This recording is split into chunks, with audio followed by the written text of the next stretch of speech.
The morning sun pierced through the curtains of the hotel room, hitting Tenny's face. She groaned, her eyelids feeling like they were weighed down by lead. When she finally managed to open them, the brightness forced her to squint and turn away. Her head was spinning. Where am I? She wondered. As she tried to sit up, a sharp pain shot through her lower body. She pulled back the duvet and gasped. She was completely naked. Her heart began to race against her ribs. She looked at the white sheets and saw the unmistakable red stains of blood. Panic, cold and thick, washed over her. She tried to think. Last night, there was a party. Her stepsister, Tiwa, had been so kind, offering her a drink to relax her nerves. Tiwa had helped her to this room when she started feeling dizzy. But after that, there was only darkness and a vague memory of a heavy weight on top of her. No, no, no, Tini whispered, tears blurring her vision. She had been married to Segun for 4 months. Even though it was an arranged marriage, she had wanted to be a good wife. They had agreed to wait until they felt a real connection before sleeping together. Now, her first time had been stolen by a stranger while she was unconscious. She scrambled out of bed, her legs shaking, and grabbed her dress from the floor.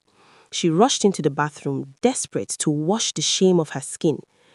Just as she turned on the tap, she heard the bedroom door slam open. I told you, look at her. It was the voice of Mrs. Balogun, Segun's mother.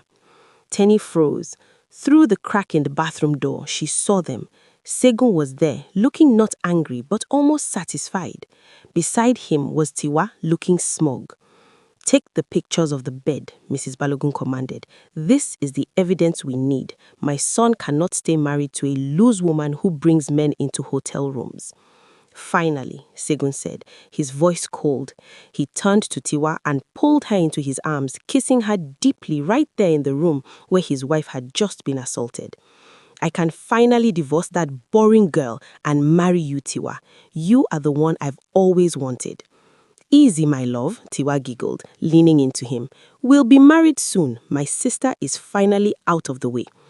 Tenny leaned against the bathroom wall, sobbing silently. It wasn't an accident. Her husband and her own sister had drugged her.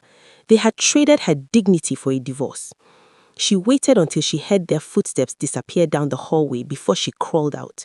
She dressed quickly and fled the hotel, feeling like a ghost. Shortly after she left, a man named Emeka entered the room. He looked at the empty, messy bed and pulled out his phone. Hello, boss, Emeka said into the phone. The lady is gone, but I have taken the photos. There was blood on the sheets. She was a virgin. I have the proof of her innocence whenever you need it. Tenny arrived at their house in Lekki by taxi, her mind a whirlwind of pain. As she stepped into the posh living room, she was met with a glare so hot it could burn. You shameless girl, Mrs. Balogun screamed, stepping forward. You are a married woman, yet you are out sleeping with men like a common street girl. Where is your shame? Segun thundered, acting as if his heart was broken. I tried to love you, Tenny, but you are just cheap. Tenny's grief turned into a sharp, cold anger. You both are hypocrites, she snapped. Segun, you gave me that drink. You drugged your own wife so you could pave the way for Tiwa. You wanted a divorce. You should have been man enough to ask for it instead of destroying me. Segun flinched, surprised she had figured it out, but his mother didn't let up. She lunged forward, grabbing Tenny by her braided hair. Don't you dare accuse my son, the older woman yelled, dragging Tenny across the floor.